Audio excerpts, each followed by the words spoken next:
Hello guys, welcome to the channel all about study. आज हम बात करेंगे components of food part second की। फर्स्ट वीडियो में हमने पार्ट वन को कवर कर लिया था। कार्बोहाइड्रेट जो भी हमारे कंपोनेंट्स होते हैं फूड के, कार्बोहाइड्रेट्स, प्रोटीन्स, विटामिन्स, फैट्स, ये सारे कंपोनेंट्स एंड इनको टेस्ट कैसे करना होता है हमें, कि कैसे फाइंड आउट करना है कि जिस फूड में हमारा फैट प्रेजेंट है या फिर उस फूड में हमारा कार्बोहाइड्रेट है। तो इन सब के लिए हमने टेस्ट कर लिया था और हमने इनके सोर्सेज की भी बात कर ली थी। तो आज हम कवर करेंगे balanced diet and deficiency disease. तो जो हमने प्रीवियस वीडियो है उसका लिंक मैं आपको डिस्क्रिप्शन में दे दूँगी। तो इस वीडियो को देखने से पहले आप उसको ज़रूर देखें, बिकॉज आपको पता होना चाहिए कंपोनेंट्स ऑफ फूड क्या होते हैं। तो यहाँ पे दोबारा से मैं नहीं बता सकती वो चीज़ें, क्योंकि सेम ही वीडियो हो जाएगा। Okay, so let's start balance diet. तो आपको सबको पता होगा कि बैलेंस डाइट होती क्या है एक्चुअल में। तो बैलेंस डाइट हमारी एक ऐसी डाइट होती है, ऐसा फूड होता है जिसमें ना तो हम टू मच न्यूट्रिएंट्स ले सकते हैं, ना ही टू लिटिल रख सकते हैं। यानी कि ना तो बहुत ज़्यादा न्यूट्रिएंट्स हमें लेने हैं, ना ही बहुत कम हमें लेने हैं। बैलेंस रखना है, ठीक है। जितना बॉडी को नीड होती है उसी के अकॉर्डिंग हमें फूड को लेना होता है। तो सबसे पहले हम देखेंगे balance diet.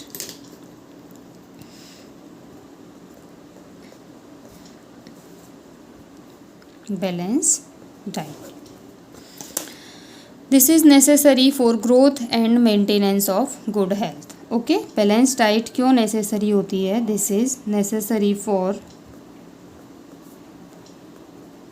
Growth and maintenance of good health. यानी कि हमारी बॉडी में हमारी हेल्थ को अच्छे बनाए रखने के लिए और हमें ग्रोथ प्रोवाइड करने के लिए जो बैलेंस डाइट होती है वो बहुत नेसेसरी होती है। तो आप ना तो किसी न्यूट्रिएंट को ज़्यादा ले सकते हो, ना ही आप कम ले सकते हो। क्लियर? तो हमें बहुत ही ध्यान में रखना है, जो भी आप फूड खाते हो उसमें आपकी सारी चीज़ें होनी चाहिए। कार्बोहाइड्रेट भी होना चाहिए, प्रोटीन्स भी होने चाहिए और फैट्स भी होने चाहिए। तो बहुत ज़्यादा अमाउंट में हमें नहीं लेना है, अदरवाइज़ आपको कोई डेफिशिएंट डिजीज़ हो सकती है, और अगर आप कम अमाउंट में लोगे तो आपको डेफिशिएंसी डिजीज़ हो सकती है। ओके, तो हमें ध्यान रखना है। नेक्स्ट पॉइंट में हम देखेंगे diet should also contain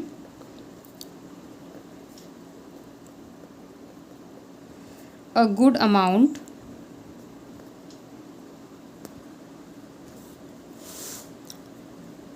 of roughage and water। Clear? हम लोगों ने जैसे अभी बात करी थी कि उसमें कार्बोहाइड्रेट्स, फैट्स, विटामिन्स, ये सारी चीज़ें होनी चाहिए। उसके साथ साथ रफेज एंड वाटर भी होना चाहिए। अगर रफेज और वाटर नहीं है तो आप किस तरह से बॉडी एब्जॉर्ब करेगी आपके फूड को, किस तरह से वो ब्लड में ट्रांसपोर्ट होगा, ये सारा काम हमारा वाटर का होता है। और रफेज भी जो हमारा एक्स्ट्रा फूड है उसको बाहर निकालने में हेल्प करता है। तो ये चीज़ें हमें देखनी है कि हमारी बॉडी में जो हम फूड ले रहे हैं उसके साथ सारे न्यूट्रिएंट्स अवेलेबल होने चाहिए और एक बैलेंस डाइट की तरह, ठीक है। Such type of diet is called balanced diet.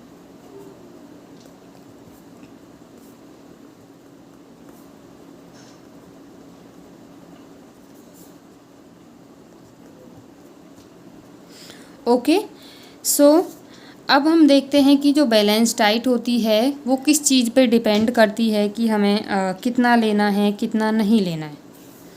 तो ये हमारा डिपेंड करता है फिज़िकल वर्क पे, हम कितना वर्क कर रहे हैं डेली। अगर आप पूरे दिन कोई काम नहीं करते हो तो आपको बहुत ज़्यादा न्यूट्रिएंट्स की रिक्वायरमेंट नहीं होगी, और आप कोई फिज़िकल वर्क करते हो तो वहाँ पे आपको ज़्यादा न्यूट्रिएंट्स की रिक्वायरमेंट होगी। फॉर एग्ज़ाम्पल, आप रनिंग करते हो, एक्सरसाइज करते हो, या फिर फार्मर्स होते हैं वो खेत में काम करते हैं, तो उन लोगों को बैलेंस डाइट की ज़्यादा नीड होती है। मीन्स उनको न्यूट्रिएंट्स की ज़्यादा नीड होती है। बैलेंस डाइट तो सभी को चाहिए, बट ज़्यादा नीड किसको होती है? जो ज़्यादा फिज़िकल वर्क करता है। अगर आप पूरे दिन बैठे रहते हो, कोई काम नहीं करते हो, तो आपको उतने न्यूट्रिएंट्स की नीड नहीं होती। ओके,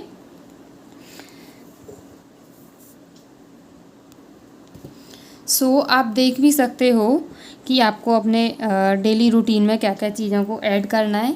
ठीक है। तो आपने कार्बोहाइड्रेट्स को ऐड करना है, प्रोटीन्स को ऐड करना है, फैट्स को ऐड करना है, तो ये सारी चीज़ें होनी चाहिए। अब मैं कुछ फूड आपको एग्जांपल लेकर बता सकती हूँ कि आपकी बॉडी में आपको लेने चाहिए। आप चार्ट भी बना सकते हो अगर आपको नहीं क्लियर हो पाता है कि हमें क्या चीज़ खानी है, क्या चीज़ नहीं खानी है, तो आप एक प्रॉपर चार्ट बना लो आप डेली के लिए कि हमें इतना कार्बोहाइड्रेट लेना है। तो जिस जिस फूड में कार्बोहाइड्रेट है आप उस फूड का नाम लिख लो। क्लियर। अगर आपने प्रोटीन लेना है तो आप प्रोटीन कंटेनिंग फूड का नाम लिख लो। क्लियर। मीट वगैरह आपका जो भी सोयाबीन थी, काफ़ी सारा प्रोटीन मिलता है हमें वहाँ से। आपकी पल्सेस हैं। फ़ैट के लिए अगर मैं बात करूँ तो आप कोई भी ऑयल ले सकते हैं, घी ले सकते हैं, बहुत ज़्यादा इनमें फ़ैट होता है। ऐसे ही वाइटामिन्स के लिए भी आपके पास काफ़ी सारे सोर्सेज होते हैं, तो वहाँ से आप ले सकते हो।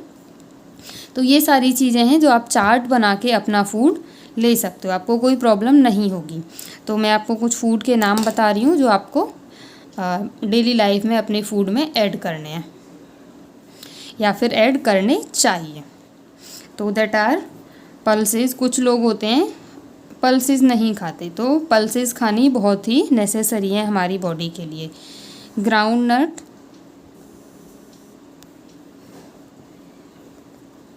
ओके, सोयाबीन, स्प्राउटेड सीड्स, आप कोई भी ले सकते हो स्प्राउटेड में। फॉर एग्ज़ाम्पल आप मूंग दाल जो होती है उसके सीड्स ले सकते हो।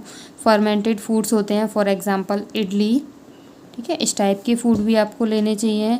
आपको थेपला जो होता है वो भी आप ले सकते हो। मतलब ईच एंड एवरी टाइप का आपको फूड लेना है, लाइक बनाना, स्पिनच, ओके, पालक। तो ग्रीन वेजिटेबल्स भी बहुत ज़रूरी होती हैं, फ्रूट्स भी बहुत ज़रूरी होते हैं, फ्रेश फूड। तो आपको ध्यान रखना है कि हमें अपनी डाइट में सारी चीज़ों को ऐड ऑन करना है, कुछ भी चीज़ नहीं छोड़नी है कि हम दाल नहीं खाते, हम ग्रीन वेजिटेबल्स नहीं खाते, तो उसकी वजह से आपकी बॉडी में डेफिशिएंसी हो सकती है। Clear. Eating the right kind of food is not enough. अब कुछ लोग होते हैं कि वो अच्छा खाना खाते हैं, ये ज़रूरी नहीं है, बट आपको ध्यान रखना है कि आपका जो फूड है वो अच्छे से कुक हुआ होना चाहिए, ठीक है।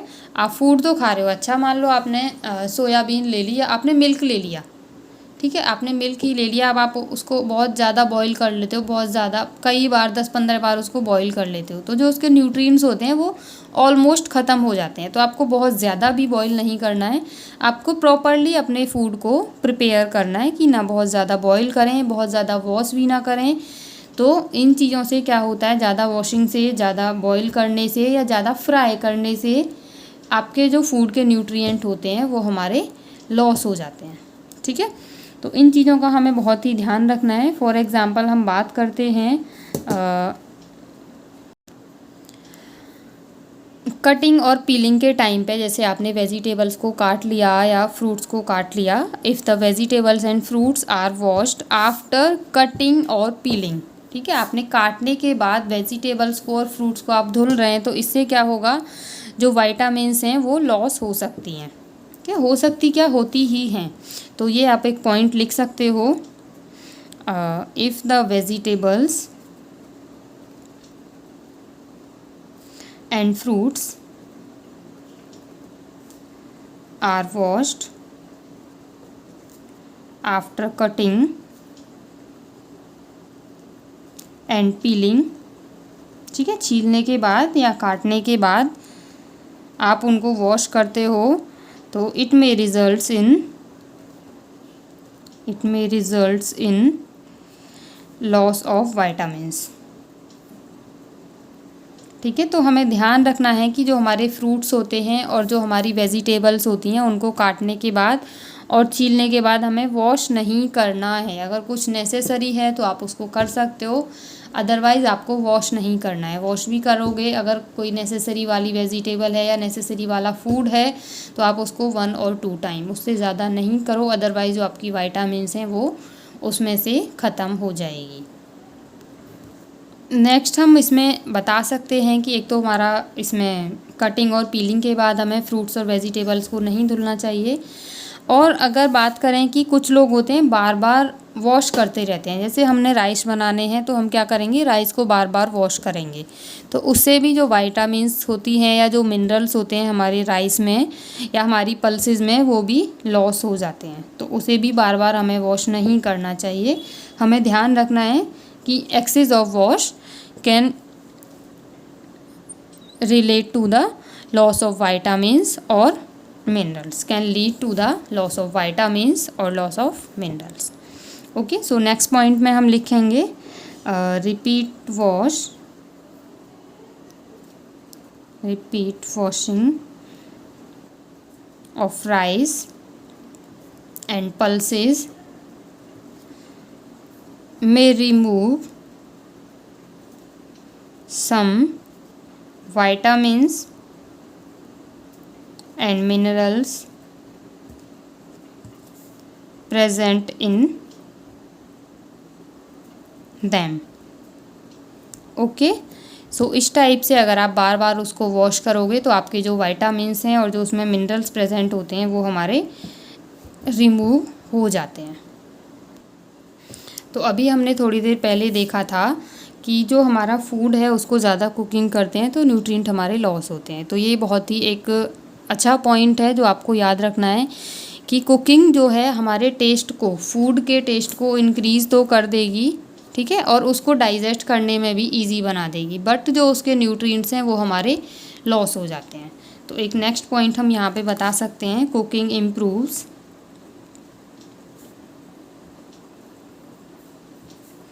taste of food and makes it easier to digest but leads to loss of nutrients। Clear? तो हमें ध्यान रखना है कि अपने फूड को बहुत ज़्यादा कुक नहीं करना है। उसकी वजह से क्या होगा, फूड टेस्टी तो हो जाएगा, डाइजेस्ट भी इजीली हो जाएगा, बट जो न्यूट्रिएंट्स हैं वो उसमें से लॉस हो जाएंगे, रिमूव हो जाएंगे। क्लियर? अब हम देखते हैं, कुछ लोग होते हैं कि जब हम फूड बना रहे हैं तो एक्सेस ऑफ वाटर यूज़ करते हैं, बहुत ज़्यादा पानी यूज़ करते हैं, फिर उसको क्या करते हैं, पानी को फेंक देते हैं। ठीक है, हमें उसे नहीं फेंकना होता। उसकी वजह से भी क्या है, जो मिनरल्स हमारे फूड में थे, जैसे हमने कोई भी फूड बनाने के लिए रखा, उसमें पानी डाला, अगर हमने उस पानी को फिर बाद में फेंक दिया, क्लियर, तो जो मिनरल्स होंगे वो उस पानी के साथ ही हमारे फूड से रिमूव हो जाएंगे। तो उसको हमें फेंकना नहीं होता है। तो हम क्या नेक्स्ट पॉइंट में लिख सकते हैं, use of excess water and after use, if we throw the water, it may leads to loss of useful vitamins। clear, and minerals। तो आपको इस चीज़ का भी ध्यान रखना है कि अगर आपने ज़्यादा पानी ले लिया है अपने फूड को प्रिपेयर करने के लिए तो उसे आपको फेंकना नहीं है, ध्यान रखना है। अब हम नेक्स्ट पॉइंट में देखते हैं, vitamin C gets easily destroyed by heat during the cooking. मतलब विटामिन सी जो होती है वो हमारी कुकिंग के टाइम पे जल्दी से लॉस हो जाती है, जल्दी से डिस्ट्रॉय हो जाती है। तो इसका भी ध्यान रखना है कि आपके कोई भी विटामिन सी कंटेनिंग फूड है उसको आपको बहुत ज़्यादा कुक नहीं करना है, अदरवाइज़ वो डिस्ट्रॉय हो जाएगा। Gets easily destroyed by heat during cooking. So ये इतने कुछ पॉइंट्स हैं जिनका हमें बहुत ही केयरफुली ध्यान रखना है।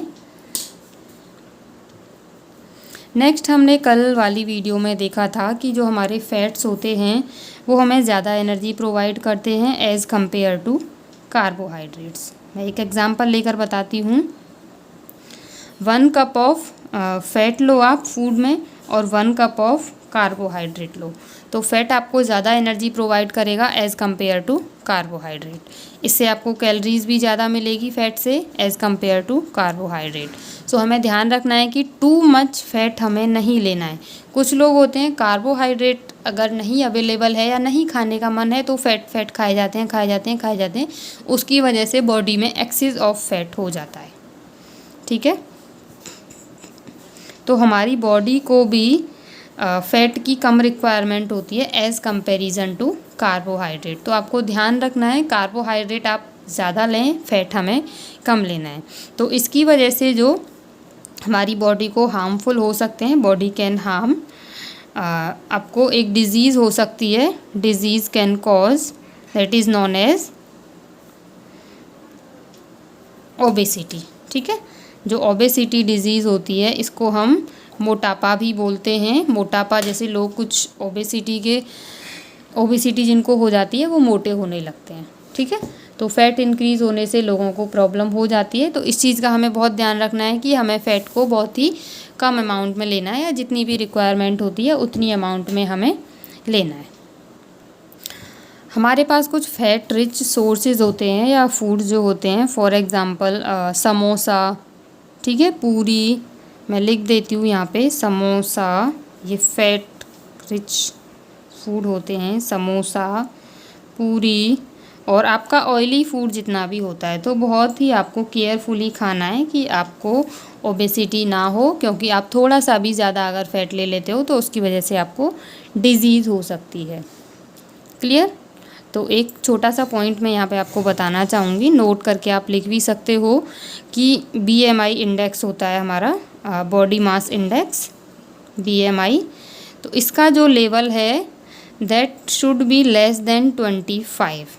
ठीक है, तब तो हमें ओबेसिटी नहीं है, लेस देन 25।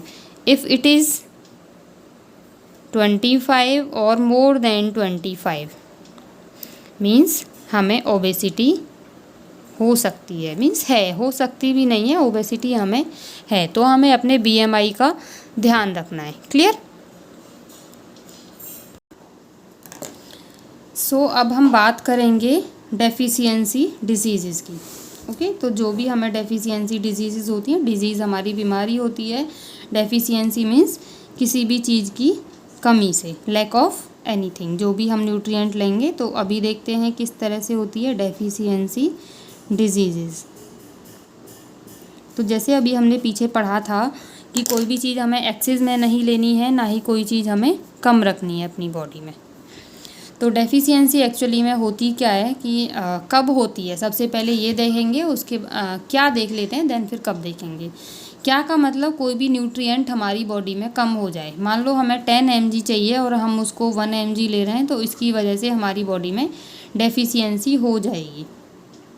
ठीक है, लॉस होना, लैक होना, ये सारी जो टर्म्स होती हैं हमारी डेफिशिएंसी को डिफ़ाइन करती हैं। तो आपको ध्यान रखना है हमारी बॉडी में कोई भी चीज़ कम नहीं होनी चाहिए, लॉस नहीं होनी चाहिए, रिमूव नहीं होनी चाहिए। ठीक है, जितनी नीड है उतनी फुलफ़िल हमको रखनी है अपनी बॉडी के लिए। अब हम बात करते हैं, कुछ लोग होते हैं अच्छा फूड लेते हैं, ठीक है, प्रॉपर अमाउंट में खाते हैं, पेट भर जाता है, 4 बार खा लेते हैं, पेट हमेशा फुल रहता है उनका, कभी भी उनको भूख ऐसा वो फील नहीं होने देते कि उन्हें भूख लग रही है। बट वो जो फूड ले रहे हैं, ठीक है, उस फूड में भी हमें ध्यान रखना है कि हमारे न्यूट्रिएंट्स प्रेजेंट हैं या नहीं हैं।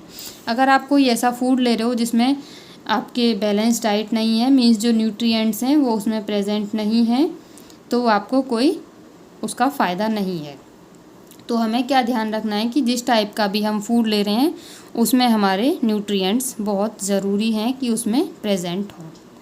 क्लियर? अगर न्यूट्रिएंट्स नहीं है तो आपको डेफिशिएंसी हो सकती है। तो बहुत सारी डिजीज़ होती हैं जो किसी भी न्यूट्रिएंट की वजह से डिजीज़ होती है, अलग अलग न्यूट्रिएंट की कमी से अलग अलग आपको बीमारी होगी। तो अभी वो पूरी लिस्ट हम देखेंगे।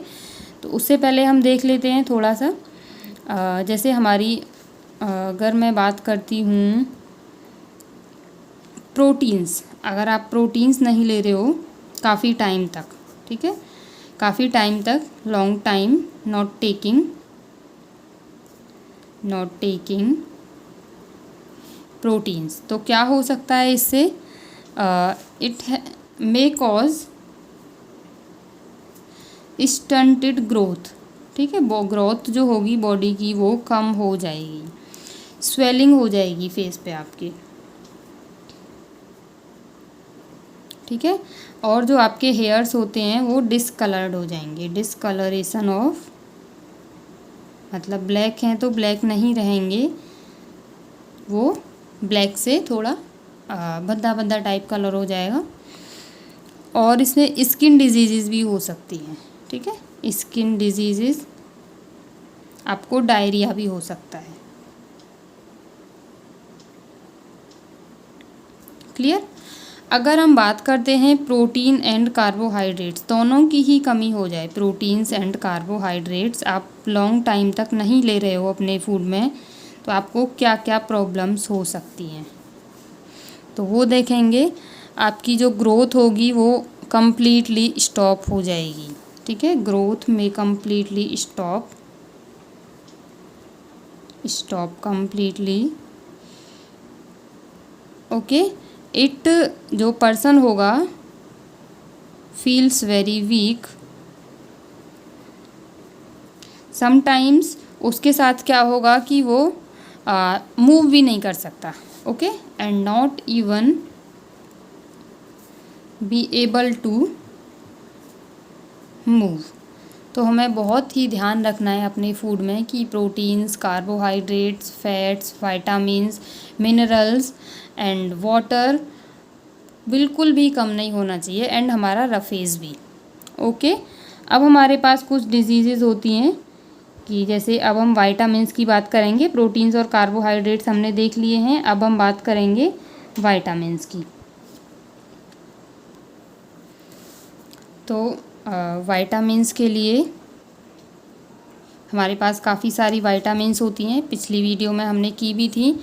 तो विटामिन ए की मैं बात करती हूँ, विटामिन ए, इससे जो डेफिशिएंसी डिज़ीज़ होती है हमारी, डिज़ीज़ वो हमारी होती है लॉस ऑफ विज़न, ठीक है। विटामिन ए की कमी से जो हमें बीमारी होती है that is loss of vision, मतलब हमें दिखना कम हो जाएगा। इसके सिम्टम्स आपको पता है क्या क्या सिम्टम्स हो सकते हैं। पुअर विज़न, मतलब आपको दिखना कम हो जाएगा। Loss of vision in dark, vision in darkness, आपको नाइट में दिखना कम हो जाएगा। समटाइम्स कंप्लीट लॉस, ठीक है। नेक्स्ट हम बात करते हैं विटामिन B1, तो इससे हमें जो बीमारी होती है that is known as berry, clear. इसके जो सिम्टम्स होते हैं दैट आर वीक मसल्स, आपकी जो मसल्स होंगी वो वीक हो जाएंगी। Very little energy to work, ठीक है, जो एनर्जी होगी बहुत कम एनर्जी होगी काम करने के लिए, एनर्जी टू वर्क। अब हम बात करते हैं विटामिन सी की, तो सी से जो हमें बीमारी होती है दैट इज़ स्कर्वी। तो इसकी वजह से जो हमें सिम्टम्स शो होते हैं that are bleeding gums, okay, इसको प्रोनाउंस करना है gums. Wounds take longer time to heal, मतलब जो अगर आपको सपोज दैट चोट लगी है तो जो आपका घाव है वो आपका काफ़ी टाइम ले लेगा हीलिंग करने में, ओके। नेक्स्ट हमारा आता है इसमें विटामिन डी, इसकी वजह से जो हमें डिजीज़ होती है that is rickets. Vitamin D, rickets, इसके सिम्टम्स क्या होते हैं, bones become soft and bent, ठीक है, जो हमारी बोन्स होंगी सॉफ्ट हो जाएंगी और बेंट भी हो जाएंगी, मोड़ने लगेंगी, ठीक है। आपने देखा होगा रिकेट्स वाले हमारे पेशेंट कैसे होते हैं, बिल्कुल मरे गिरे से, उनकी जो हड्डियां होती हैं बहुत कमज़ोर होती हैं, क्लियर, बहुत पतले पतले से होते हैं। अब हम बात करते हैं कुछ मिनरल्स हमने कल किए थे, तो कैल्शियम की डेफिशिएंसी से हमें कौन सी डिजीज़ हो सकती है, bones and teeth decay, tooth decay, ठीक है। बोन्स और टूथ में डीके हो सकता है, मतलब या तो बोन्स ख़राब होना या टूथ्स का ख़राब होना या कम होना। तो इसके लिए हमारे सिम्टम्स आपको पता ही है कि बोन्स वीक हो जाएंगी, बोन्स वीक और टूथ डीके। ठीक है। नेक्स्ट हमारे पास जो आता है मिनरल दैट इज़ आयोडीन। तो आयोडीन की डेफिशिएंसी से जो हमें डिजीज़ होती है दैट इज़ क्वाइटर। क्वाइटर के पेशेंट आपने देखे होंगे, हिंदी में इसको हम बोलते हैं घेंगा रोग। तो जिनको क्वाइटर नहीं पता उन्होंने घेंगा सुना होगा। तो घेंगा वाले जो रोग हमारे पेशेंट जो होते हैं उनकी जो नेक होती है वो काफ़ी स्वेलन होती है। तो सिम्टम हम बता सकते हैं glands in the neck appear swollen. ठीक है, थोड़ी मोटी मोटी हो जाती है, फूली फूली हो जाती है। और मेंटल डिसेबिलिटी भी हो सकती है बच्चों के अंदर। अगर बच्चों के अंदर गॉइटर हो जाए तो उनके अंदर मेंटल डिसेबिलिटी भी हो सकती है इन चिल्ड्रन। नेक्स्ट हम बात करते हैं आयरन की। तो आयरन की डेफिशिएंसी से जो हमें डिजीज़ होती है दैट इज़ एनीमिया। तो इसके लिए हमने क्या करना है, सिम्टम्स आपको क्या दिखेंगे, बॉडी में बहुत ज़्यादा वीकनेस हो जाएगी। एनीमिया का जो पेशेंट होता है वो हमारा बहुत पतला दुबला पतला होता है। ठीक है, तो हमें इनका ध्यान रखना है। अब हमने डिजीज़ पढ़ ली, इनको दूर करने के लिए हमें क्या करना होता है, अच्छे फूड को लेना होता है। अच्छे फूड का मतलब बैलेंस्ड डाइट। अच्छा फूड मतलब हमें ऐसा नहीं है कि चिली पटेटो खानी है, पिज़्ज़ा खाना है। ठीक है, आपको बैलेंस डाइट करना है। आप बेशक चिली पटेटो खाओ, पिज़्ज़ा खाओ, इससे कोई फ़र्क नहीं पड़ता, बट बहुत ज़्यादा नहीं खाना है। क्योंकि बाकी जो हमारे अच्छे न्यूट्रिएंट्स होते हैं जो हमारे फूड में प्रेजेंट होते हैं, लाइक फ्रूट्स में, ग्रीन वेजिटेबल्स में, पल्सेस में, ग्रेन्स में, अगर आप ये चीज़ें नहीं लोगे तो ये न्यूट्रिएंट्स हमारी बॉडी में नहीं जाएंगे, सिर्फ पिज़्ज़ा बर्गर ही आपकी बॉडी में जाएंगे। तो उसकी वजह से काफ़ी प्रॉब्लम्स आपकी बॉडी में हो सकती हैं। सो ध्यान रखें, जो भी आप खाते हैं अच्छा खाएं और न्यूट्रिएंट्स का ध्यान रखें। क्लियर है? तो इनकी हमने सोर्सेज आपको बता दिए थे। अगर आपको लगता है कि विटामिन डी की डेफिशिएंसी है तो हमने पिछली वीडियो में सब कुछ किया हुआ है, आप वहाँ जाएं और वहाँ से देखें कि इनके क्या क्या सोर्सेज होते हैं। क्लियर? कैल्शियम जैसे मिल्क और एग से हमें मिलता है, आयोडीन हमें जिंजर से मिलता है, आयरन की अगर मैं बात करूँ तो हमें स्पिनच से मिलता है। तो ये चीज़ें, विटामिन डी हमें सनलाइट से भी मिल जाती है। अगर विटामिन सी की आप बात करते हो तो आपको जितने भी खट्टे फ्रूट्स हमारे होते हैं वहाँ से मिलती है। विटामिन B1 हमें ग्रेन्स से मिल जाती है। विटामिन ए हमें पपाया, कैरेट, इन सब चीज़ों से मिलती है। तो हमें ध्यान रखना है कि ये सारी चीज़ें अपनी बॉडी में लेनी है। Okay, so thank you guys. एक रिक्वेस्ट आप लोगों से रहेगी कि अगर आप लोगों को वीडियो अच्छी लगती है तो आप कमेंट करें, अगर नहीं भी अच्छी लगती तब भी आप कमेंट कर दें, कोई प्रॉब्लम नहीं है। वीडियो देखने के बाद जो भी आपका एक्सपीरियंस होता है आप शेयर ज़रूर करें, मेरी वीडियो के नीचे कमेंट करें। सो थैंक यू गाइस, मिलते हैं नेक्स्ट वीडियो के साथ।